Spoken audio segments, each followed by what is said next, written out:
Sinamantala ng maraming pamilya ang pagkakataon para mamasyal at magbanding ngayong unang araw ng taon. Live mula sa Maynila, may ulat on the spot si Jam Sisante.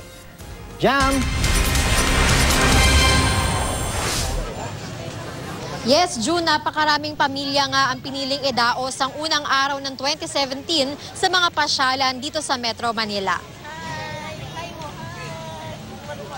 Kahit matindi ang sikat ng araw, masaya nagpipiknik at nagbabonding sa Luneta ang maraming pamilya. Dito raw nila napiling idaos ang unang araw ng 2017 dahil maluwag ang lugar at nakakalaro ang mga bata. Ang maganda pa raw, nakakatipid sila dahil walang entrance fee at nagdadala na lang sila ng pagkain. Inaabangan din nila ang light show sa fountain mamayang gabi. Kung may budget naman, maaaring pumunta sa kalapit na Star City. Pagkabukas pa lang ng alas 10 na umaga ay marami ng pamilyang nakapila. Ayon sa ating mga nakausap na magulang, pumunta sila dito upang mag-enjoy ang kanilang mga anak. Sa halagang 450 pesos, makakasakay ka na sa lahat ng rides. 70 pesos naman kung entrance fee lang. Ayon sa pamunuan ng amusement park, talagang inaasahan nila ang pagdagsa ng mga tao ngayong holidays, kaya dinoble nila ang manpower at security.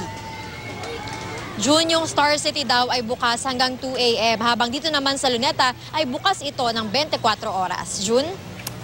Maraming salamat at Happy New Year, Jam Sisante.